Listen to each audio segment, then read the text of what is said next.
apresentadora e cerimonialista do Grupo Sincero. E muitos aqui não estão aqui assistindo conhecem meu pai, o rei do encantamento, Sinivaldo Almeida. E hoje, meu coração está cheio de alegria, afinal, esse é o último episódio da nossa temporada. E a gente preparou algo muito especial para vocês, para fechar com chave de ouro. Hoje nós vamos falar sobre a saúde, prevenção e amor, sobre como um clínico geral é essencial na vida do seu pet e quando entra um olhar especializado, como o da cardiologista veterinária, por quem ama, cuida. Afinal, um cardiologista cuida do coração do pet e, claro, do coração de quem amamos. Já não esqueçam, deixem aqui seu like, seu comentário, compartilhem com os amigos e sigam o Grupo Sincero para sempre acompanhar as nossas lives. Os nossos episódios acontecem mensalmente e, claro, para não perder nada no futuro, tem que seguir a gente. Hoje nós também contaremos com um sorteio especial de um banho do nosso parceiro da Pet 10, aqui de Araraquara. Obrigada, Marina, por esse presente tão incrível que você nos presenteou para a nossa audiência.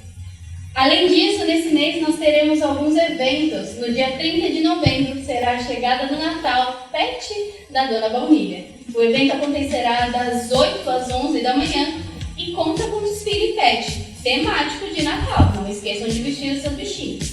E além disso, teremos diversos sorteios, brindes e também teremos uma caminhada na cidade de Américo, no dia 14 de dezembro, saindo da padaria Pão de Queijo, logo pela manhã.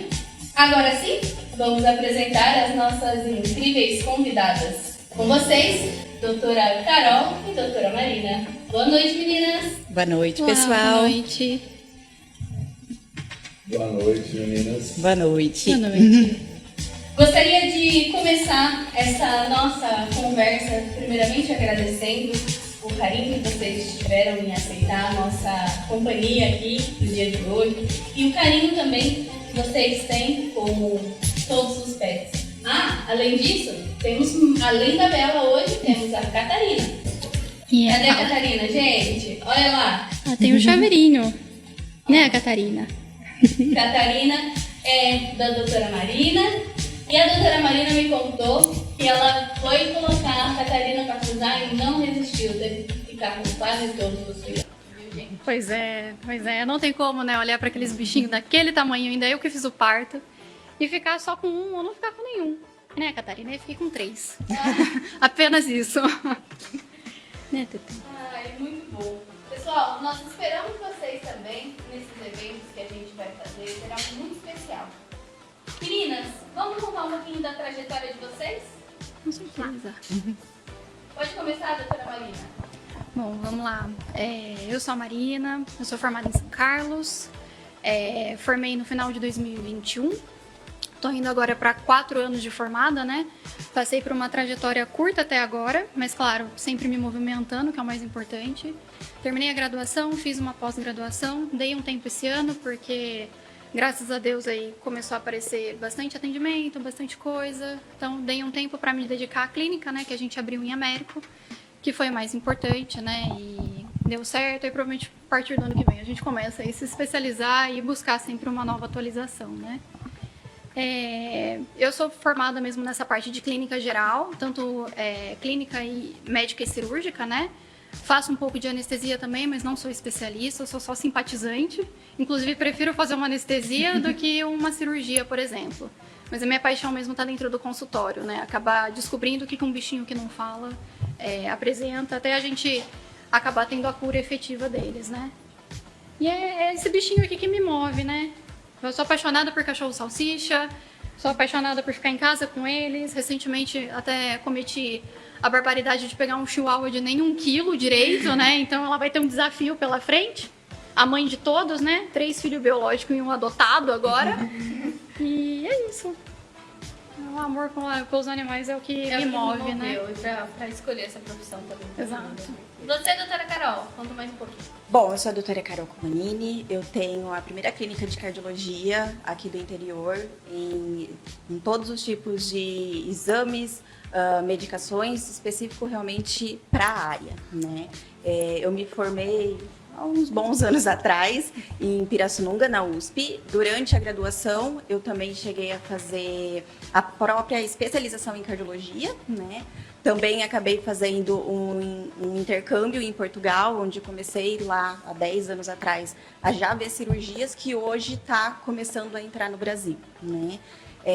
Fiz também outras especializações, tudo na área de cardiologia, né? Então, assim, eu falo que o primeiro dia que eu entrei na faculdade, que eu vi uma peça anatômica do coração, e eu já falei, é isso que eu quero, e não tem jeito, né? É o que eu falo, né? Para mim, eu não consigo ver a minha vida realmente sem ser na área de cardiologia, né?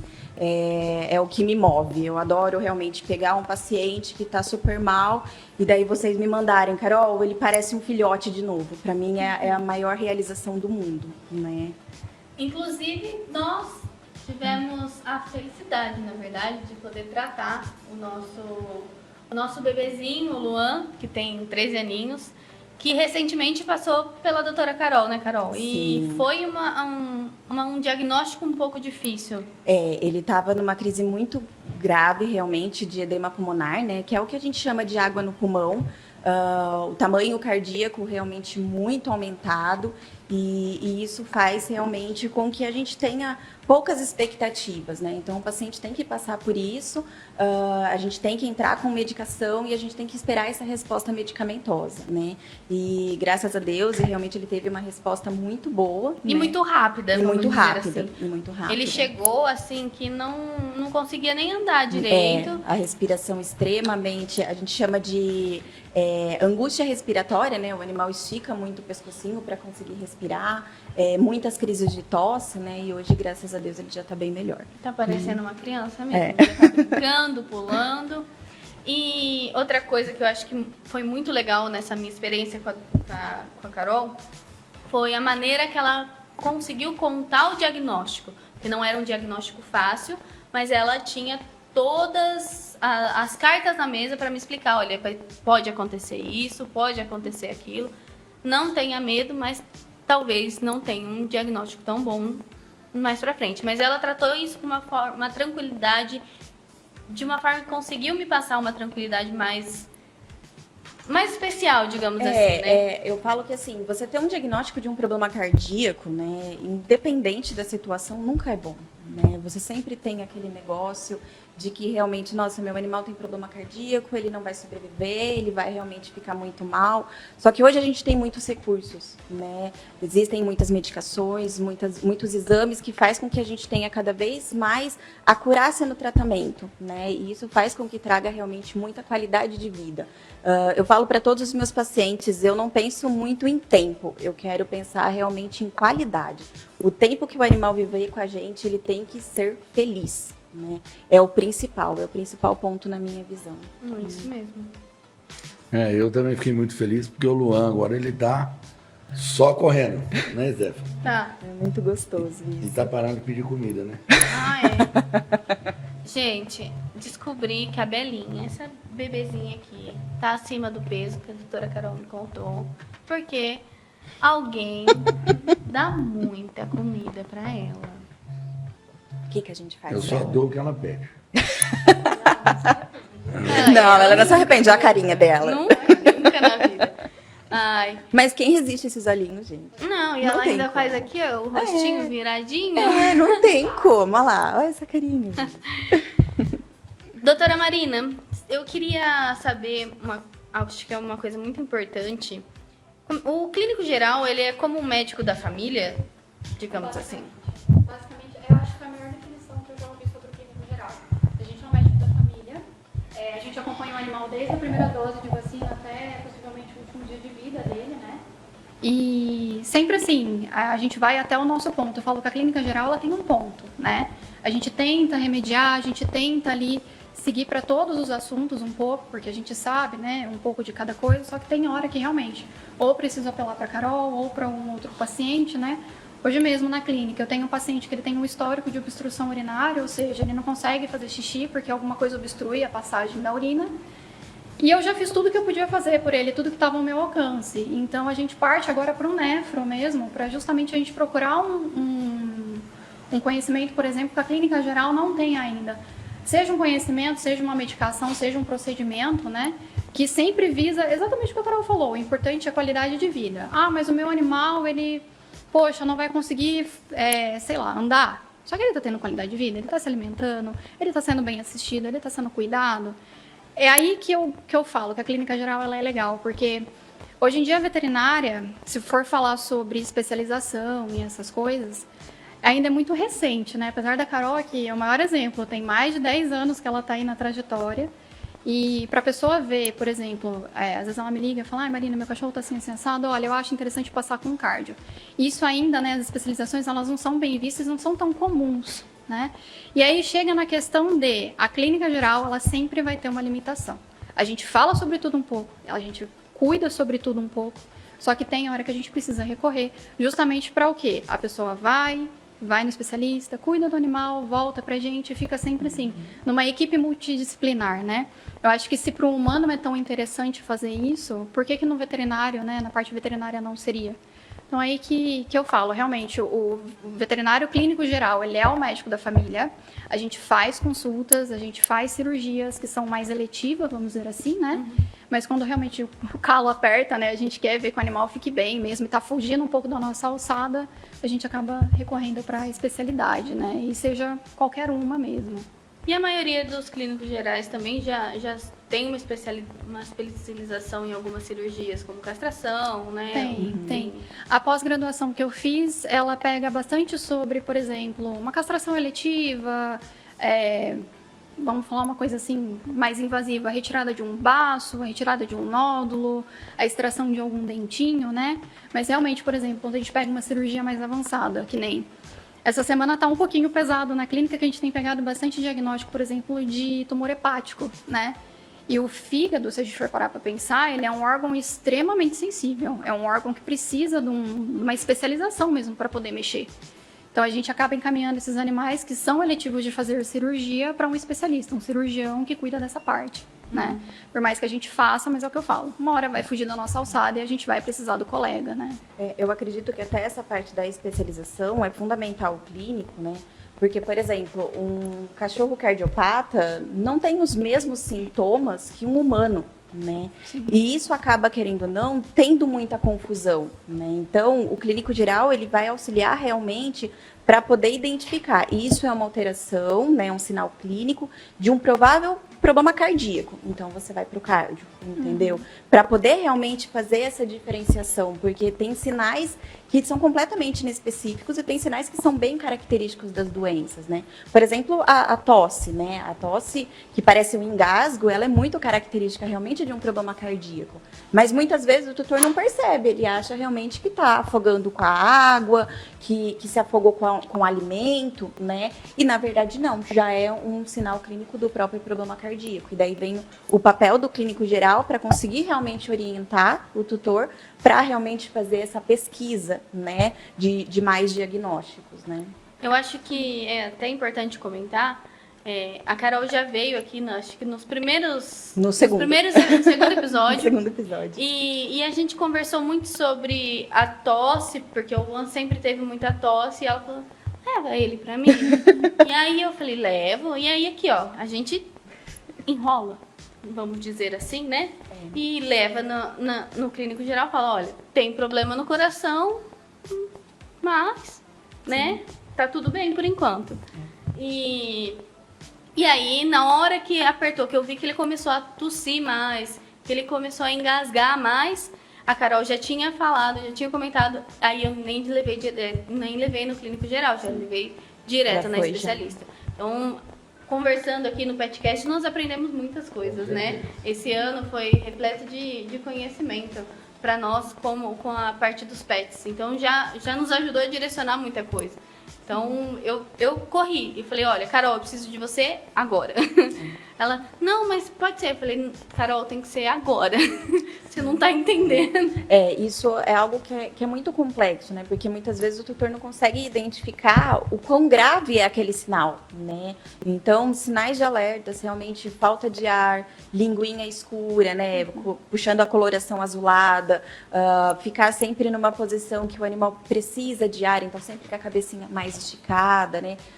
São sinais realmente que a gente precisa tomar muito cuidado, né? Muita atenção. O desmaio, que às vezes a gente fala, o animal estava andando e ele caiu para o lado, mas logo ele voltou. Isso é um desmaio, isso não é normal, né? Nenhum paciente vai desmaiar sem ter nenhum problema associado, né? Então, são todas características que, às vezes, o animal, por exemplo, no desmaio, é muito comum isso acontecer, né? O animal desmaia, em questão de segundos, ele volta exatamente como ele estava. E ele volta a comer, ele volta a brincar, a fazer tudo normal. E você fala assim, ele deve ter tido uma queda de pressão, alguma coisa do tipo, e muitas vezes não, é algo extremamente grave. É falta de oxigenação cerebral, né? Então, é algo que a gente tem realmente que partir para um diagnóstico mais apurado e definitivo, para a gente poder realmente buscar o melhor tratamento. E me fala uma coisa, trocar de veterinário muitas vezes atrapalha o tratamento? Atrapalha alguma... Conta pra mim. Pode ficar à vontade. Acho que você, Marina, como especialista de tratamentos, assim, de prevenção, na verdade, né? Eu acho que... Sempre que a gente fala de um médico, a gente fala sobre histórico, né? Levando em consideração que eu sou uma veterinária que acompanha o primeiro dia de vida do animal até o último, para pacientes que se tornam ali fiel, né, a vida inteira, eu sei tudo que esse animal já passou. Por exemplo, acho que eu gosto de falar bastante, né, de forma lúcida a questão do exemplo. Tem um animal meu, atualmente ele está internado num 24 horas, ele deu a entrada por conta de um vômito, todo mundo entendeu que era ali só um desconforto gástrico, ninguém conhecia histórico e tudo mais. Passou o final de semana, eu soube da internação dele, eu entrei em contato com o hospital na hora, eu falei, esse animal pode estar sofrendo um choque anafilático de alguma coisa. E o choque anafilático, ele pode começar realmente com vômito, né? Às vezes o animal não tem ali um edema de glote, que é um fechamento, né, da garganta, vulgo modo falando, na hora, mas isso pode levar a acontecer, um inchaço de face, alguma coisa do tipo. E eles nem haviam pensado nessa situação. E eles não têm culpa, realmente, assim, ele não sabe o histórico. Então, a partir do momento que você troca de profissional, você troca de tratamento, porque nenhum tratamento é igual ao outro. Você troca de atendimento, você troca de linhas de raciocínio e, principalmente, você leva um animal sem histórico, né? Isso vale pra gente também. Eu acho que tudo que a gente pode pensar na veterinária pense em você. Por exemplo, a Carol falou agora do desmaio. É normal você desmaiar do nada e continuar vivendo? É normal você vomitar 3 vezes no dia, amarelo, que é o clássico que a gente recebe, e continuar vivendo? É normal você ficar trocando de médico e você passar de histórico para histórico, medicação para medicação? Não é normal. Então, assim, o que eu sempre falo procura um profissional que você se identifica, principalmente, porque tem profissionais de todos os jeitos, de todas as áreas, de todas as... Vamos falar até de classe social, né? Mas se afeiçoa em um que você crie confiança, que é o mais importante, porque a gente como clínico também, eu estou recebendo, por exemplo, a primeira vez, não conheço vocês não têm a minha confiança ainda, mas o profissional também não tem confiança de falar com vocês, né? Então, às vezes, a nossa falta de confiança para o tutor é por conta que a gente não te conhece, a gente não sabe exatamente como é que você vai reagir, e nem sempre, infelizmente, a gente porta notícias boas, né? Então, a gente está falando de um animal, um edema pulmonar. Isso é um negócio que, em questão de horas, pode levar o animal a óbito. Se você não tem um veterinário ali que você confia, ou que pelo menos você está disposto a confiar naquele momento, vai dar errado. Então, sim, com certeza. Essa parte de diagnósticos ruins, né? Infelizmente, praticamente todo paciente eu tenho um diagnóstico ruim, né? Aquele ponto que a gente comentou, que a questão do problema cardíaco nunca é algo tranquilo, né? Sempre leva muito... Eu falo que o tratamento cardíaco é muito mais o tutor com o animal do que o próprio cardiologista, né? Sim. Porque eu não prescrevo uma medicação, eu vou estar tomando quantas? 3. 2 vezes ao dia, 2 vezes entendeu? Ao dia. Então, assim, não é fácil conseguir administrar tudo isso, né?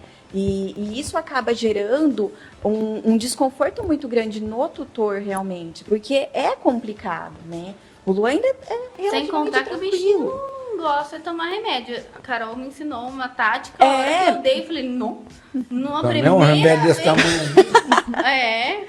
Mas assim. Primeira vez que tomou rápido, eu falei, Mas nossa, são coisas que a gente vai conseguindo ter com o tempo, né? Porque assim, não adianta eu prescrever todas essas medicações e não mostrar um caminho de facilidade para vocês, né? Então, não é legal, por exemplo, passar um requeijão no comprimido para o paciente comer? Não, mas se isso vai facilitar a sua rotina, a gente não está falando de um tratamento de uma semana, a gente está falando de um tratamento para a vida inteira, né? Então, isso também a gente sempre tem que ter, né?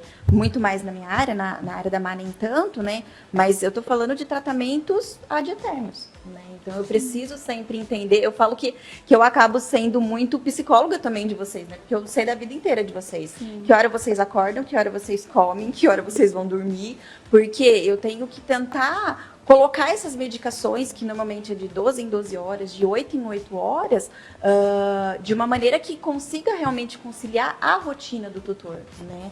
E a gente tem hoje contato com pacientes, com tutores, né, que trabalham de madrugada, então a rotina é muito maior de madrugada, o animal tem muita mais característica de ficar acordado na madrugada, né? E daí as crises desse paciente, na maioria das vezes, é na madrugada, né? Então tudo isso a gente tem que correlacionar, né? E isso acaba sendo muito importante pra gente quando a gente cria esse vínculo, né? E isso não tem jeito, é com o tempo. É com o tempo que a gente consegue. E tem alguma raça específica que desenvolve problema cardíaco? Bom, temos aqui 3 exemplares, né? Ótimos, né? Só faltou o Poodle. Só faltou o Poodle, exatamente. Só faltou o Poodle e o York, né? Mas assim, praticamente todos os cães de porte pequeno, né? A gente tem uma grande predisposição, né? O Poodle especificamente, junto com o Cavalier, King Charles Spaniel, eles têm uma predisposição genética também.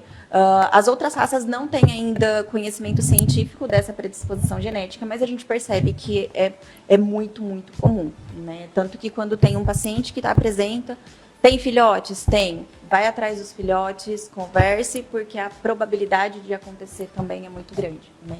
Mas então temos Shih Tzu, Lhasa, Spitz, Dachshund, Maltês, qual mais? O Cavalier, né?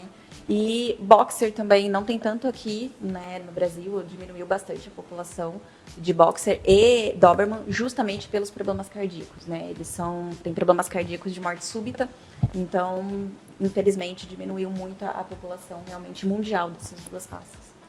E aí é uma morte que não tem como diagnosticar antes. Tem como a gente diagnosticar, né? No Boxer, a cardiomiopatia arritmogênica do ventrículo direito, né? Ela foi, na verdade, primeiramente determinada como cardiomiopatia arritmogênica do Boxer, né? E a gente tem um exame que é o Holter 24 horas, que é exatamente o mesmo aparelho que coloca na gente, né? É um coletinho que coloca esse aparelho, o animal vai para casa. E a gente consegue ter toda a análise elétrica desse coração durante 24, 48, 72 horas, né? E daí, durante esse tempo, a gente consegue determinar se tem algum tipo de arritmia. E daí, quando tem, a gente determina qual é a quantidade, qual que é a porcentagem nesse dia. E dependendo da porcentagem, a gente já entra com tratamento, né? Eu estou com 2 pacientes nesse quadro, né? Um tá, na verdade, hoje fazendo Holter, está em casa com um aparelhinho. E pode ser que ele tenha que fazer uma cirurgia de colocação de marca-passo, né? Igualzinho que coloca na gente. É o mesmo aparelho, né? É muito, assim, incrível. É por cateterismo, né? Fica um cortezinho extremamente pequenininho na coxinha do paciente, né? O animal entra quase morrendo na cirurgia e ele sai com um coração novo, né? É muito, muito bonito mesmo de se ver, né? E o Boxer, o Doberman também, né? Através de exames de ecocardiograma a gente consegue detectar precocemente essa doença, né? Então, essas duas raças em específico, prevenção mesmo, a partir de 1 ano de idade já começar com avaliações para realmente, se tiver qualquer coisa, conseguir detectar o quanto antes. Senão o doutor também, se ele não for procurar o veterinário também, ele vai ter uma surpresa. Vai ter uma surpresa, vai ter uma surpresa. Não muito boa, né? Eu tô com um desses pacientes, né? Ele não é um boxer, né? Mas ele tem arritmogênica, ele é um pastor. E o avô dele faleceu subitamente o pai dele faleceu. Daí eles começaram, né? O tutor realmente teve essa sacada. Meu, tá muito estranho. Como assim os dois, né? Os dois acabaram falecendo exatamente da mesma forma, né? E daí eles procuraram ajuda com o filho, né? E infelizmente ele tem também a doença.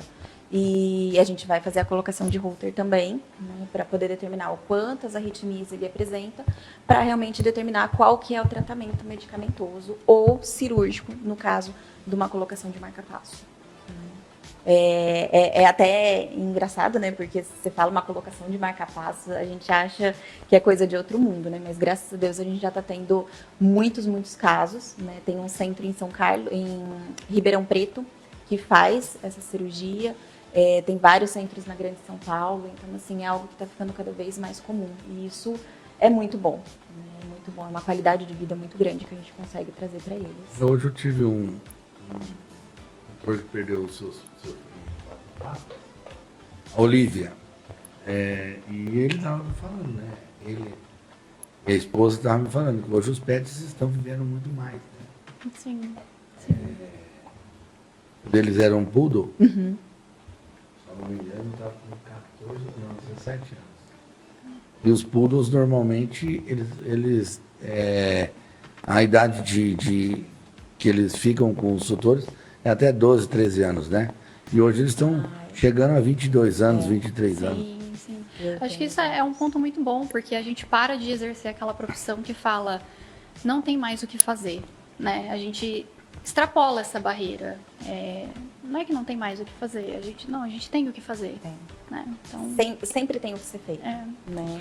Para o alívio de qualquer dor e sofrimento do animal, né? Não falando realmente do alívio, né? Que seria, infelizmente, o ato da eutanásia, né? Mas opções, né? Medicamentosa, terapia integrativa, terapias inovadoras, célula-tronco, cannabis. Então, assim, hoje a gente tem uma gama muito grande para trazer a qualidade de vida para eles e, consequentemente, viver muito mais, né? Daí o pessoal fala, ai, Carol, mas por que eles estão ficando tão doentes, né? Porque eles estão vivendo muito mais e a gente está tendo condições, né, Mar? De ter... descobrir também. Exatamente, de ter diagnósticos, fazer, né? Não havia diagnóstico. Exato, e hoje tá de uma maneira muito mais disseminada isso, né? E isso acaba sendo muito confortável pra gente, né, que tá na área. Então, como a Mariana falou, os animais estão igual a gente também. Antigamente, com 50 anos, você já era um senhorzinho. E hoje, com 70, 80 anos, não, ainda você está... Hoje, 60 anos, você fala que uma pessoa de 60 anos é idosa, gente? Não tem como você falar isso, sabe? E é exatamente a mesma coisa. Hoje, assim, para a parte da cardiologia, né, até da parte da clínica geral, me corrija se eu estiver errada, mas assim, na parte da cardiologia, com 7 anos de idade a gente já considera como idoso, né? Só que assim, a gente fala que o animal ele acaba vivendo hoje muito mais como idoso do que como adulto, né? Exato. Porque o Luan tá com 14, 13. Considerando isso, ele já tá quase com o dobro da idade, né? Realmente na fase idosa. Então, isso acaba sendo muito gostoso pra gente, né? O tanto que a gente consegue prolongar essa fase deles. Não né? é idoso, não, é um bebê. O veterinário ele sempre vai ser o pediatra. Sempre Então, o pediatra. É sobre isso. E o Luan, tudo que ele podia ter, ele teve, viu? Então. Tudo. Mas tá tendo ainda, né? Tá tendo, não. tendo. Não, ele tá passando por algumas experiências para nós passarmos o petcast, né, Stephanie? E falar, Exato. Ai. Ele é o único cachorro que ele já veio. Nós fomos adquirir ele num... Antigamente, há 13 anos atrás, nós tínhamos bem pouco conhecimento. E pra falar bem a verdade, quando fomos pegar o Luan, só pegamos no lugar que a gente sabia que vendia. Não é? É isso. E aí... Aí ele só veio com sarna. sarna, mexadinho. Imagina. Agora nós fomos reclamar, o cara falou, traz aí que eu troco ele. Como assim? Exatamente. Não Como se existe fosse uma isso. mercadoria. Exato. Não é bem assim. O bom é que, graças a Deus, isso tem mudado também, né? Hoje em dia, claro, criações e criações, Existem, né? Mas eu acho que é Mas até isso importante tem- falar na parte de criação, quando você pesquisa, entende, o criador não é não comprar um animal. Sim. Se você tem a predisposição de ter algum animal específico, você tem um sonho de ter algum, não tem por que não fazer isso. Né? Claro, adotar é muito importante, mas a gente tem que pesquisar lugares importantes e que tenham cuidado certo. Acho que tenha registro, que tenha um bom controle da natalidade desses pacientes, né? Então, tudo isso é muito importante, né? Ver a condição da mãe, do pai, que muitas vezes acaba ficando por debaixo dos panos, né? Mas o pai também é tão importante quanto a mãe, né? Em várias características, né? Toda a questão de controle de vacinas, né? Tudo isso é muito importante, né? A saúde deles. Então, e com os podcasts que nós fizemos esse ano, nós descobrimos muitas coisas assim, ó, vou falar, maldosas, né? Que as pessoas fazem. Então, coloca as petzinhas só para reproduzirem. Sim. E chega um certo tempo que já está tudo com a seta caída, com tudo que não serve para nada, eles soltam ela na rua. Sim. Então, as ONGs também passaram para nós, né, Stephanie? Essa situação. É verdade. Então, eles são descartados. Sim. E quem que vai acolher eles? As ONGs passaram para nós. Então, quando você não vai no lugar correto e não pega um cachorro de maneira correta, ou um gato, ou um exótico. Um exótico, né? Fica mais difícil. Sim. Vocês falaram de vacina. Nós sabemos que a vacina é muito importante, mas eu queria saber da periodicidade. Como é que funciona? E se a gente esquecer alguma vacina, quanto tempo tem a validade, assim, digamos assim? Tá bom?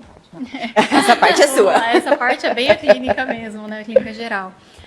A vacina ela deve ser dada anualmente, né? A gente tem um reforço de início de vida, que a gente fala, que aí são as 3 doses das polivalentes.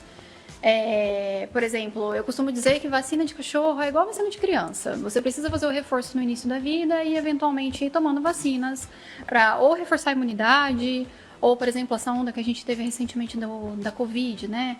Acabamos tendo que tomar vacina e vários reforços em cima dela. Então, para cachorro não é diferente. A gente tem ali, para um animalzinho, a partir dos 45 dias, 3 doses a cada 21 dias da polivalente. Depois a gente introduz a antirrábica. Temos a de gripe também, né? Que protege contra a rinotraqueite. Tem a de giardia, mas a de giardia ainda tem alguns estudos que estão caindo por terra. Ela já não chega mais a ser tão obrigatório assim. Mas as vacinas, elas têm que ser feitas todo ano. Por exemplo, passou um ano, não fiz a vacina no meu animal. O que a gente faz? Conversa com o seu veterinário de confiança. Existe a possibilidade de a gente fazer um novo protocolo. Claro que não quando o nenê, né, a partir dos 45 dias, toma 3 doses. Mas, por exemplo, se você passar mais de um ano sem vacinar o seu animal, é indicado que faça um reforço. A antirrábica, ela sempre vai ser... reforço, digamos, como se fosse as 3... Como se fosse as 3, mas para adultos são só 2 vacinas, né? A gente faz uma, 21 dias depois a gente faz outra. Só que é sempre importante lembrar, a vacina, você cria uma imunidade, poxa, vamos supor. Vamos falar até da parte da criação. Quando a gente tem uma criação, por exemplo, de um animal que é ético, que vem de um canil ético, você paga um valor em cima disso, né? Não tem como fugir. Se o animal é bem cuidado e ele tem até o famoso pedigree, ele vai ser caro, independente da raça. Você se empenha, você pega o cachorro, você leva para vacinar quando é filhote. Terminou a vacina, vida que segue, é um saudável. A Catarina tem 3 anos, nunca me deu problema. Só quando ela quebrou um dente, mas aí tudo bem, a gente releva. Mas depois disso você deixa o animal em casa e esquece que ele existe. Ele tá ali só para você alimentar ele, ser um afago emocional. Aí chega, por exemplo, com 7 anos de idade, 8 anos de idade, isso tardiamente. Vem com alguma doença que a vacina protegeria. Nossa, isso me quebra no meio, porque... Você poderia ter evitado um sofrimento, você poderia ter evitado uma doença que não tem cura se você tivesse vacinado ele anualmente, né? E aí a pessoa vira pra mim e fala, não, mas ele tá vacinado. Aí você pega a carteirinha, foi vacinado há 7 anos atrás, falando, não, ele não está vacinado, né? Infelizmente, eu falei do exemplo do canil por conta de custo, né? Colocar a parte financeira na situação.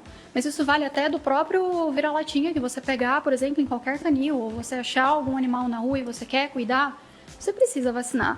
Vira-lata não é sinônimo de resistência, não é porque ele nunca te deu trabalho a vida inteira, que ele nunca vai te dar, né? E Lulu da Pomerânia, por exemplo, um animal super sensível, dá trabalho, dá problema, mas vacina, né? Você consegue evitar tanta coisa. Pela parte que nos toca.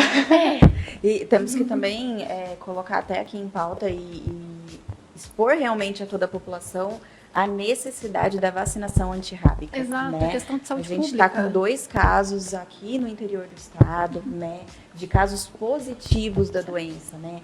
Raiva é uma zoonose, é uma doença que passa pra gente, tá? Ela é fatal, ela não tem cura, né? Ela é extremamente grave. Então, a gente precisa realmente bater naquela tecla de vamos vacinar toda a nossa população de cães e gatos. E E toda é a prefeitura uma- tem essa vacina de graça. Você Sim. consegue essa vacinação, liga na prefeitura, no centro de zoonose, você consegue nem pagar um veterinário Pra particular para poder vacinar. fazer. Você consegue fazer de graça essa vacina. Era uma doença também que fazia tempos que não escutávamos casos. Já era pra ser né? erradicada. Já era quase 85 erradicado. anos fazia que a gente não tinha um caso no interior do estado de São Paulo. Olha só. Né? É um, assim, um animal ou até mesmo um humano com raiva é algo assim muito, muito triste de ver, triste. sabe? De saber que uma vacina poderia ter evitado tudo isso, né?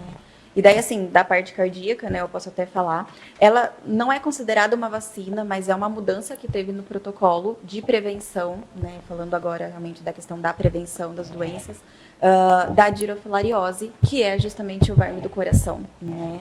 A dirofilariose, ela era uma doença que ela estava realmente restrita na região litorânea, então na região de praias, e só que infelizmente, né, com a nossa aproximação desses cães e a gente levando eles para todo lugar com a gente começou a ter uma invasão dessa doença para o interior dos estados, né? Então, a partir do ano passado, de setembro do ano passado, no Congresso Internacional de Cardiologia Veterinária, teve uma mudança no protocolo de prevenção. Então, antes a gente só fazia a prevenção quando o animal ia até a praia, né? Que era a região endêmica que a gente fala. Hoje não. Hoje, independente da localização, o animal tem que fazer a prevenção, né? A gente não pode falar que ela é uma vacina, né? Mas tem uma medicação, inclusive o Luazinho e a Belinha já tomaram também, que ela protege por 1 ano. A gente não pode falar que é uma vacina porque ela não tem sistema imunológico estimulando, né? Ela é uma medicação propriamente dita que ela vai matar se eles estiverem em contato com esse verme, né? E se alguém colocar na internet, realmente o verme do coração é uma zoonose também, ela também passa pra gente. E é um verme muito semelhante a uma lombriga, né? Um macarrãozinho mesmo, um espaguete, que pode chegar a 35 centímetros, né? Então você imagina, 35 centímetros nessa criança, Exato. né? Pega quase que o coraçãozinho inteiro. E o tamanhozinho quase dela, hein? Exatamente. De um só, Se né? for esticar, É, e um só, realmente, né? um só, né? Porque nunca é um só. Nunca é um só, né? E quando acontece de ter um macho e uma fêmea dentro desse coração, tem a reprodução, né? Exato. Então, tem realmente casos que a gente tem que fazer cirurgia de cateterismo para retirada desses vermes, 1 a 1. né? 1 a 1, porque realmente é algo muito, muito grave, né? Então, também junto, né? A gente acaba até colando o adesivinho junto na carteirinha de vacinação, porque é um protocolo de prevenção, né? Mesmo sendo uma medicação, ele entra como um protocolo preventivo, né? Inclusive, acho que é muito legal a gente falar nesse momento de praia, de levar os pets. É final de ano, Sim. a gente vai muito pra praia e nós levamos os nossos animais, né? A gente sempre passa por posto, para em posto. Então, acho que é bem legal a gente sempre prevenir de me ajuda, gente? Pulga, garrapado. Como é que chama aquele negocinho que põe aqui? Aquelas pipetinhas, né? Repelentes, né? É. Então, a gente tem muitas doenças transmitidas por carrapato, por pulga, né? Doenças como o verme do coração, transmitida através de mosquito, a leishmaniose, que também é nossa. pouco falada, né? Mas infelizmente também está muito aí, né? E sem contar as doenças que uma vacina polivalente, a vacina da raiva, da gripe, né? Também podem acabar ajudando bastante. Eu acho que a vacina da gripe é uma vacina mais nova, porque eu lembro, quando eu comecei com o Luan, era só Não as se 3, falava não se muito, falava. Agora, quando chegou a Bela, o veterinário que acompanhava ela no início, que eu fiz a 3ª dose com o mesmo veterinário, ele falou, olha, ela tomou da gripe também, então tem que tomar uma da gripe. Tem que fazer esse reforço da gripe. Eu acredito que, assim, no protocolo vacinal, né, a gente tem como as obrigatórias a polivalente e a raiva, né?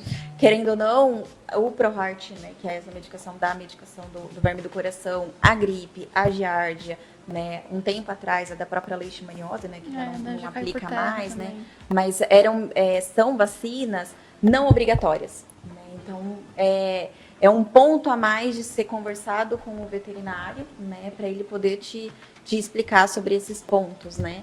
Que tem as obrigatórias e as não obrigatórias. Que é apenas uma classificação no final das contas, né? Porque assim, qual a vacina que é obrigatória a gente tomar? Todas, né? Então assim, a Catarina, ela veio pra mim, claro, sou veterinária, tenho conhecimento, mas na época que eu peguei a minha primeira salsichinha também, não se falava de vacina de gripe, de giardia, na época tinha de leishmaniose, eu nem sabia o que era. Então, hoje em dia é o que eu falo pro pessoal, o quão você tá disposto a cuidar da saúde do seu animal. Porque vacina eu entendo, é uma pancada, não é barato. Não é uma barata pro veterinário, não é barato pro veterinário que passa para frente, imagina pro tutor, né, pro consumidor final. Mas ela é uma vacina, a gente tá falando que nem vacina da Covid, foi uma vacina que não evitou de você pegar o vírus da Covid, mas evitou de você acabar desenvolvendo uma doença que pode realmente agravar ao ponto de te levar a óbito. A vacina da gripe funciona exatamente dessa forma. Pensa num animal, por exemplo, ela com a gripe, né?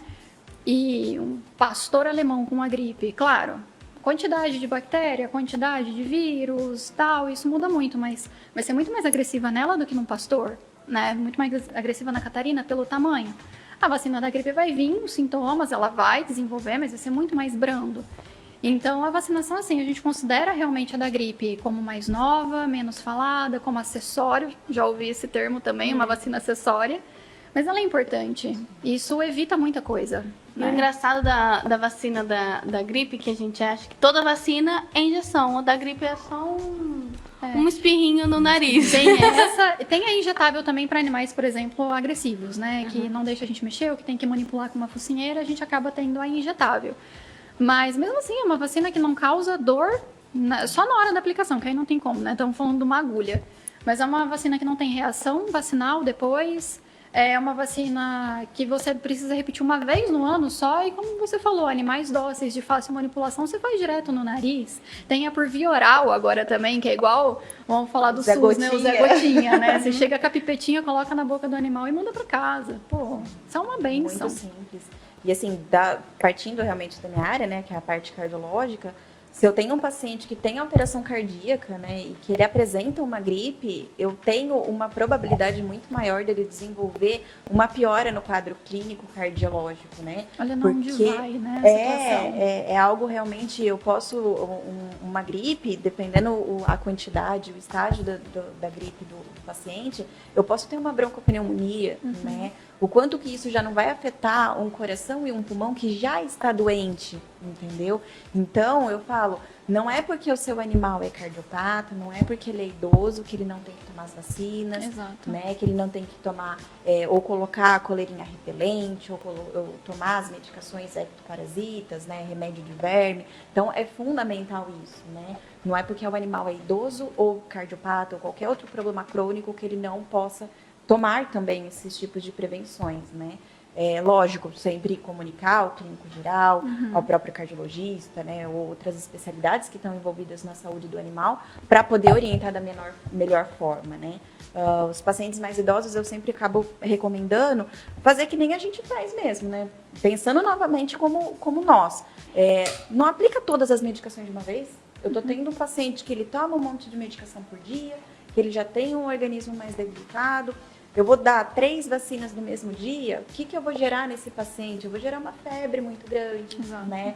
Reações adversas à vacina, que se eu for dando esporadicamente, então assim, espaçadamente, perdão, eu vou conseguir realmente ter até uma resposta imunológica muito melhor, né? A resposta imunológica seria justamente o corpo reagindo a essa vacina e sendo efetivo, né? E isso é fundamental, né? É fundamental para a gente conseguir uma boa cobertura vacinal. Eu sou acostumada até em relação a filhote mesmo, porque a gente fala que a partir dos 4 meses, 120 dias de vida, o animal já está apto a tomar a vacina antirrábica. E coincidentemente, dá com a 3ª dose da polivalente, né? Não tem nenhuma contraindicação, só que, por exemplo, o que a Carol falou, se você puder fazer uma num mês e a outra na outra, é muito melhor. Você já Financeiramente, o doutor também agradece. Financeiramente é o principal, né? Mas a gente fala, por exemplo, no animal, Vamos colocar o chihuahua que eu peguei mesmo. Gente, ele não tem nem 1 quilo. Eu fiz a segunda polivalente nele ontem. Esse cachorro ficou muito dolorido. Ele não tinha... Eu colocava a agulha de um lado, saía na cabeça dele, de tão pequeno que ele é, né? Ainda deu trabalho também pra Carol, pra ela fazer a vacina. Nossa. Pois é, então, se você fazer esse passado, não é uma negligência, é até conforto, né? Mais uma vez, voltamos pro ponto qualidade de vida, né? Porque antes da gente aplicar, não é vacina, é o remédio. Medicação. Medicação. No caso dele, a gente pode até falar o nome da medicação, porque ela é a única que existe no mundo para isso, né? Então a gente pode falar o nome comercial.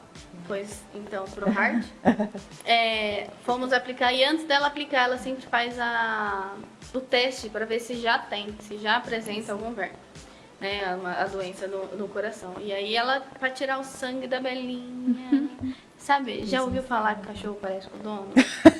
Eu vou falar que eu não tenho medo de tirar sangue, é mentira. Imagina. Eu tenho que deitar para tirar sangue. Nem percebi. Carol ia tirar sangue, ai, tá doendo. Eu achei muito interessante a gente falar sobre essa vacinação, né? Mas, principalmente, nós conversarmos também sobre a prevenção. Essa prevenção, ela acaba identificando muitas coisas, como doenças de predisposição, né? Como é que você consegue identificar isso, Marina? Olha, assim, primeiro pela raça, né? Quando a gente recebe um animal, a gente já tem ali um histórico por trás. Por exemplo, quis pegar um salsichinha. Eu sabia que em algum momento ele poderia apresentar um problema hormonal, um problema de coluna principalmente, né? Um problema cardíaco, tanto que já passou por avaliação cardíaca previamente, já quando foi tirar o dentinho. Mas assim, a gente sempre pensa na raça, o ambiente que vive, né? A gente não pode, por exemplo, falar dela, vamos dar vermífugo para ela a cada 3 meses, porque é um animal que vive em casa, diferente de um animal de fazenda, né? Que come terra. A gente precisa dar vermífugo regularmente, né? E principalmente idade, né? Idade tem as suas doenças. Claro, sempre foge um pouco da curva. Já peguei animais com problemas hormonais que a gente espera em cadelas, fêmeas castradas acima de 7 anos, com uma cadela fêmea, né? Não castrada com 3 anos.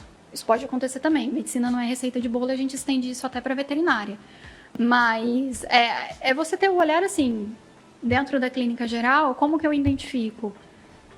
Estudo, muito estudo, principalmente, né? Eu acho que a Carol, principalmente por ela sempre ter que estar ligada em detalhes, mas estudo, entendimento da raça que você está atendendo, histórico do animal, voltamos mais uma vez ao assunto do porquê que não é legal ficar trocando de veterinário, e idade, né? Idade é um fator ali, é um divisor de água, né? Então... E você tinha falado e comentado que você não fez exame de sangue na sua bebezinha nova, que tem menos de meio quilo. Isso. A partir de quando, principalmente acho que para raças pequenas, é indicado começar uma rotina de exames? Em quanto tempo tem que fazer esses exames? Eu acho que, nesse caso, por exemplo, esse que eu peguei, eu acabei não fazendo exame de sangue nele porque ele é muito pequeno. E aí, levando em consideração que ele já tá com problema, né? Eu já peguei ele justamente por quando ele tá com probleminha na orelha, no olhinho, né? Ele tá passando por todo um processo que ele tá sendo cuidado, que eu tô pingando remédio, ele não gosta, ele quer brigar, é um chihuahua, né? Ele tem 50% ódio, 50% tremedeira, né? Então, eu falo que a rotina de exame, ela é individualizada, né? Claro que quanto antes começar, melhor, porque doenças podem ser evitadas com exames prévios, mas principalmente a partir do momento que eu não vou traumatizar esse cão, né? Se o animal veio saudável para mim, não apresenta febre, nenhum outro sintoma no momento da vacinação, a espetada eu vou deixar exclusiva para vacina. A hora que ele criar ali uma maturidade, um tamanho um pouquinho maior, que nem... Se eu for tirar sangue desse chihuahua que eu peguei, acho que nem um acessinho de gato, que é pequenininho, eu consigo tirar sangue dele. Se eu tirar meio ml de sangue dele, já vai faltar no corpo dele, né? Então, eu vou esperar ele realmente ganhar peso, observar principalmente, que eu acho que, novamente, a Carol comentou uma frase que eu dependo muito mais do tutor do que do animal que chega pra mim. Então, eu dependo muito mais do olhar da pessoa. Fala assim, eu acho que hoje ele não comeu muito bem, aí vê se isso é uma frequência, não tá comendo muito bem há quanto tempo. Também não vai deixar um mês, né? Ele não comendo muito bem pra vir comunicar a gente. Mas você que tá com o animal ali perto, você entende que ele tem uma rotina, você entende que ele está passando por um processo, vacinação traumatiza, não tem jeito. Qualquer tamanho de animal, por mais espoleta que ele seja, vai traumatizar. Mas a questão do exame é sempre interessante começar o quanto antes, mas dentro de um bom senso, né? Que é o mais importante. A Bela saiu da prevenção da Carol, assim, não olhando Bem, pra bem ela. chateada, então, bem chateada. imagina, coitada. Porque foram 2 pincadinhas, né? Ela fica E já é um magoada. animal adulto, você já entende de onde ela tá. Da parte de prevenção, né? Tá pegando mais um gancho, né? A gente fala muito na questão da predisposição, né? E hoje a gente tem uma análise que está sendo desenvolvida ainda, né? Um estudo multicêntrico com realmente a raça Spitz alemão, né? Porque a gente tem uma alteração congênita que eles nascem com esse problema, né? Que é a persistência de ducto arterioso.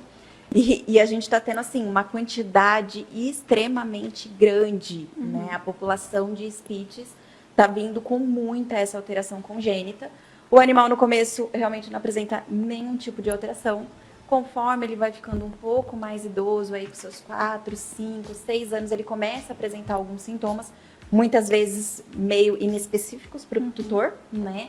E daí vai perceber, o animal já está numa doença cardíaca extremamente avançada, que se tivesse pego lá no comecinho, a gente teria feito uma cirurgia e teria E resolvido acabado enquanto com ele esse estava problema. saudável, né? Enquanto ele E estava saudável. quando você indica a gente procurar você para fazer essa prevenção para animais que já têm essa predisposição? Tá. Todas as raças predispostas, eu falo assim, acabou o protocolo vacinal, já vamos verificar se tem alguma doença congênita, né? Vai fazer uma castração, né, antes da cirurgia. Todo paciente, é que nem a gente, novamente pegando aquele gancho, né, que a gente tem que lembrar de como que acontece com a medicina humana. Então, vamos passar por uma cirurgia, vamos passar com o cardiologista também, né? Muito, muito importante. E daí, as raças predispostas, isso daí vai ser determinado de acordo com o exame, se tiver algum tipo de alteração, daí a gente vai falando, eu quero ver ele todo ano, ou não, daqui 2 anos dá pra você voltar, né? Tem casos mais graves, não, quero ver daqui 6 meses, né? Porque o tempo do cão é muito diferente do nosso, né? Então, quando a gente fala, são 6 meses pro cão, é muita coisa para eles, né? O metabolismo dele é muito diferente do nosso, né? E a partir de 7 anos, que é justamente a fase idosa, né? Como a gente passou aí dos 60 anos, você tem que passar com o cardiologista. Verificar essa pressão, porque tem pressão alta em cães, em gatos, né? Então, tudo isso também dessa mesma forma. E são normalmente, acredito que são equipamentos que normalmente um clínico geral não tem, né? Sim. Por exemplo, lá na clínica, se você der entrada, por exemplo, com o Luan, eu vou saber que ele tem um problema no coração. Eu não vou saber qual que é o problema, né? Eu posso identificar ali uma pressão alta no momento do atendimento, a gente tem um aparelho de pressão, que isso é trivial, mas aí eu vou deixar para a Carol que vai descobrir qual que é o problema que ele tem, entendeu? Isso é para qualquer tipo de especialização, assim, especialidade, né? Eu sei que ele tem um problema renal, mas eu não sei qual que é o problema. O problema renal dele é por conta do coração? Ou começou no coração, passou pro rim, ou começou no rim, passou pro coração? Isso aí eu deixo na mão dos especialistas, né? Mas é sempre importante, eu falo, a gente está entrando numa onda agora, fazendo um parênteses bem grande, de novos profissionais, né? E esses novos profissionais, eles vêm, assim, muito bem abertos para indicar um especialista, né? O que a gente não observava, por exemplo, na época que eu tive a minha primeira salsichinha. O veterinário dela agarrou o mundo para ele e falou, vamos tocar. E você, na Dou época, conta de tudo. Vamos tocar. Ele tá falando que ele toca, vamos tocar. Mas é algo né? que é muito importante a gente falar, porque isso, vamos colocar aí, né? Há 10 anos atrás, quando eu estava me formando, era extremamente complicado você conseguir fazer um exame cardiológico, né? E além de ser complicado, era extremamente caro. Sim. Hoje, é lógico, a gente ainda tem um custo disso tudo, porque são equipamentos humanos que a gente adapta para o veterinário, né? Sim. Só que hoje está com muito mais facilidade nesses diagnósticos, né? Então, isso faz realmente com que a gente tenha um diagnóstico muito mais assertivo e, sem dúvida, né? Uma relação multidisciplinar é fundamental para toda a saúde, né, e a qualidade de vida do nosso paciente, né? Nós temos algumas perguntas aqui no nosso chat. E aqui, a Vera disse assim, a Emily tem 12 anos e 9 meses. É vacinada todo ano. Por ser idosa, até quando preciso vacinar? Até enquanto ela estiver viva. Não importa a idade, não importa a raça. A menos que o especialista dá o aval, olha, não é mais interessante fazer qualquer tipo de protocolo, não somente vacinação. Por conta disso e disso, aí a gente suspende qualquer tipo de coisa, né? Mas a vacinação, ela vai seguir, pelo menos com certeza. Assim, na área da cardiologia, eu posso realmente contar nos dedos dos pacientes que eu pedi para parar a vacinação, sabe? Porque são casos muito, muito específicos e, assim, a vacinação, ela salva vidas. Né? Nossa, e a gente precisa entender isso de maneira geral. Né? Tem outra pergunta aqui do Reginaldo. A Meg tem uma pequena carninha saliente no olho. Seria necessário a cirurgia?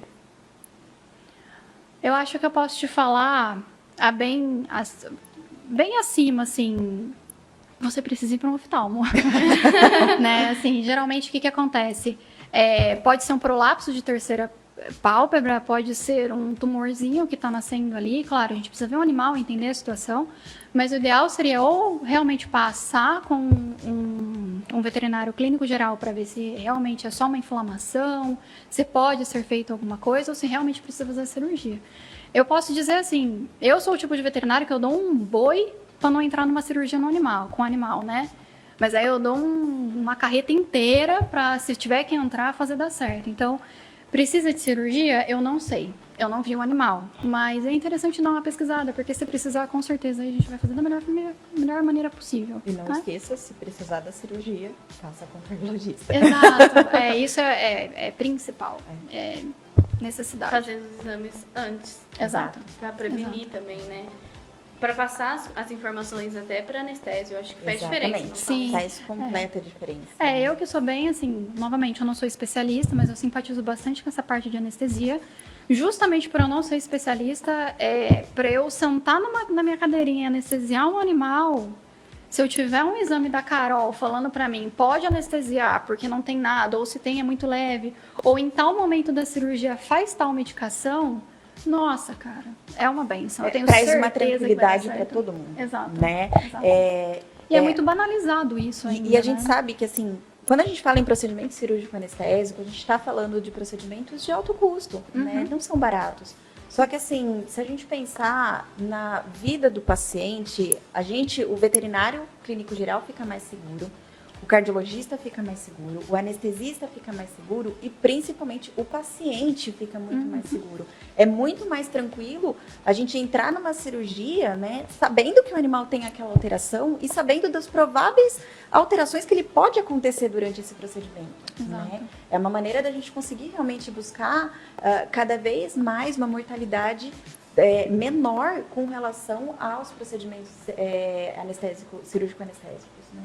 Muito legal. A Ranela também perguntou aqui pra gente de quanto em quanto tempo é recomendável fazer exames de rotina no pet e quais exames são recomendados? Vamos generalizar. Se é um animal com menos de 7 anos, eu diria uma vez por ano, junto com a vacinação. Você leva para vacinar e já passa o animalzinho por um check-up, né? Acima de 7 anos, a cada 6 meses, acaba sendo o ideal. Não é a realidade para todos, mas acaba sendo o ideal. Justamente para prevenir qualquer tipo de problema. Porque se a gente for falar, por exemplo, de um animal que passou por um exame de rotina e identificou que tem um problema renal no começo, o prognóstico dele vai ser muito mais favorável do que um animal que já está apresentando um problema renal do meio para o fim. Até porque a gente está falando sobre a falha do funcionamento de um órgão, né? Que não é reversível. Às vezes em algum momento dependendo da situação. Mas a maior parte das vezes não é. Então, quanto antes você identificar e trazer um tratamento, melhor. Ainda mais para um animal idoso que há predisposições, né? Então, eu falaria, acima de 7 anos, a cada 6 meses, pelo menos um exame básico, um perfil básico, seria interessante fazer. Da parte cardiológica também, infelizmente, pelo custo um pouco mais elevado, né, de uma avaliação cardiológica, acaba sendo muito menor essa quantidade, né? Mas, assim, acima de 7 anos, com certeza, pelo menos anualmente, uma avaliação cardiológica, né? Eu tenho... Tem a principal doença cardíaca do cão, né, que é o problema na válvula desse coração, a gente tem um estadiamento, né? E esse estadiamento, o paciente B2, que a gente fala, que é um estágio muito, muito inicial, A gente é o único estágio em que, com o tratamento, eu tenho uma qualidade de vida e um aumento da expectativa de vida, né? O que isso significa? Eu vou dar uma medicação nesse paciente, né, para esse animal, ele não apresenta sinal clínico nenhum, só que eu vou fazer com que esse coração funcione mais e melhor, né? É a única fase do problema cardíaco que a gente tem essa característica. Então, é uma fase que o animal não apresenta sintoma nenhum. Então, a gente às vezes pensa, né? Eu não vou levar porque ele não está apresentando nada. Mas se a gente pegar nessa fase da doença, eu consigo aumentar em mais de 60% a expectativa de vida para ele, né? E isso é fantástico, né? Isso é muito, muito bom. Nós falamos também de sinais, né, da prevenção, mas e qual é o sinal que para cada uma é importante falar, não, vem para o veterinário. Primeiro sinal, assim, acho que um vômito, me explica uma coisa, acho que é até importante. O primeiro vômito, aquele que às vezes acontece, é normal? Não. O vômito ele nunca vai ser normal em nenhuma situação. Assim, se o seu animal tá vomitando, claro, pode ter pego alguma coisinha no chão, fez mal, ele pôs pra fora. Às vezes foi uma alimentação mais tardia que aconteceu, ficou de estômago vazio, acabou vomitando, aquela gosma amarela principalmente. Só que eu falo, o vômito ele é um bom divisor de águas para saber se você vai falar com o veterinário ou não, né? Claro que vai ter, hoje a gente tem a era da internet, do WhatsApp, a gente recebe fotos, a gente recebe histórico muito fácil, né? Se alguém quiser me ligar aqui agora e falar assim, fulana tá assim, assim, assado, o que eu faço? Eu vou estar aqui, imediatamente, conversando com o meu paciente, né? Com o tutor do meu paciente. Mas eu falo que, assim, tá vomitando? Fala com o seu veterinário, tenta entender o porquê que ele tá vomitando, né? Eu considero, assim, o animal tá se alimentando, principalmente. Tá com soluço? A Carol tá aqui já, viu? Você se apruma.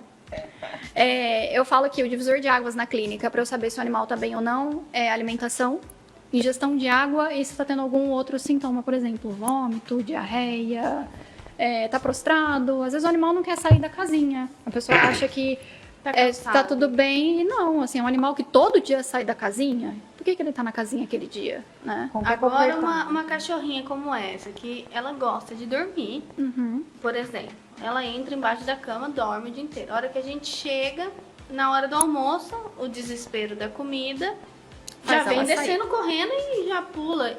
Eu acho que isso já é mais tranquilo, porque ela é um hábito, né? Sim, vai ser diferente, assim, vai ser um alerta a partir do momento que vocês chegarem e não ter esse comportamento dela ir atrás da comida. Quando ele for realmente almoçar e ela não estiver pedindo a comida, isso com aquela carinha ela sobe gostosa. na mesa, fica Não. Ela senta na nossa mesa de jantar, ela senta na cadeira e fica assim. Ela não pega da mesa, mas ela fica assim, olhando pra ele assim. Julgando. Com certeza. Que hora que vocês vão me dar? Aí o Luan que não pedia, porque eu não dava, começou a latir pedindo comida. Ele viu que a irmã tem. Exato, ele gostou. E eu não vou ter, bobinho, né? Eu acho Eu sou doação. Todas nós sabemos e todo mundo que acompanha todos os petcasts sabem que Eu sou ele doação. não dá só ração, né? Mas tá tudo bem. Bom, da parte cardiológica, né, os principais sintomas que a gente pode ter, o clássico, a tosse, né, aquele engasgo que parece que o animal tá afogado, né. Até puxa a questão do vômito, né? Porque tem um animal que se engasga Exato. e chega a vomitar. Então, E não às problema vezes, estomacal, exato, né? e às vezes esse engasgo pode até vir com a expulsão de uma saliva mais esbranquiçada, com espuma, né? E daí muitas vezes o tutor acha, ele engasgou, né? E não é uma tosse, né? É a tosse que até pode, assim, levou ele a ter um engasgo, né? Exatamente, né? Então, é algo que é muito característico, na maioria das vezes vem esporadicamente, então aparece num dia, depois de meses pode acontecer de novo, né? Mas já é um sinal clínico. A linguinha mais escura, uma respiração mais cansada. Antes o animal andava bastante, hoje ele não anda tanto, né? Tá mais preguiçoso, mais dorminhoco, né? O próprio desmaio, né? Todos esses são características realmente que a gente pode ter de um problema cardíaco. Vamos ver se temos mais alguma pergunta aqui. E agora eu vou perguntar também. Pergunta então, enquanto isso. só você que fala. Se você não falar, eu falo. Assim, ó, agora que o Luan tá tomando uma medicação, ele tava quase indo já visitar o Boa noite! Voltamos. Tivemos uma pequena instabilidade no Facebook e acabou caindo a nossa live. Mas já estávamos prontas para encerrar a nossa live, mas antes de terminar, nós temos o nosso sorteio. O pessoal já preparou o sorteio aqui e hoje quem ganhou o nosso banho, o banho lá do Pet 10, lembrando que é aqui em Araraquara, foi a Júlia Pinheiro. Júlia, fala o nome do seu petzinho aqui, liga lá na Sincef que a gente marca o banho pra você, tá? Meninas, uma pena que caiu, nós estávamos extremamente empolgados na conversa, mas estamos com até um pouco de receio de continuar um pouco a live e cair novamente. Então, que se não tivesse caído, nós íamos ficar mais 1h30 no mínimo. Facilmente. Pessoal, muito obrigada pela audiência, muito obrigada por estarem acompanhando o nosso Petcast durante esse ano. Foram 12 meses, são 12 episódios que nós tivemos e o ano que vem tem mais uma segunda temporada. Muito obrigada, sejam muito bem-vindas novamente na segunda temporada, meninas, e agradeço de coração todas as informações compartilhadas. Foi muito rica a parte da prevenção, a parte da vacinação, todos os detalhes foram maravilhosos. Eu acho que foi muito rica essa live, né? Com certeza. E, Marina, se você puder nos ajudar também lá em Américo, nós vamos convidar os nossos associados que têm filho pet para ver se eles estão fazendo essa vacinação, se eles estão tendo essa prevenção. Certo. E aí eu vou ficar muito grato se você puder me apoiar lá também. Com certeza. A gente apoia, estamos de braços abertos lá na clínica. Afinal, nosso atendimento é um atendimento diferenciado, assim como o delas. Trazendo sempre encantamento, carinho. Nós trazemos algo que a gente se importa, né? A gente se importa com cada animal, assim como elas. Não é mais um, né? Sim. É a Bela, é o Luan, é a Catarina, né? É o amor da vida de alguém. É o amor da vida de alguém, exatamente. Pessoal, boa noite, muito obrigada e até ano que vem. Beijo no coração. Tchau. Tchau. Tchau.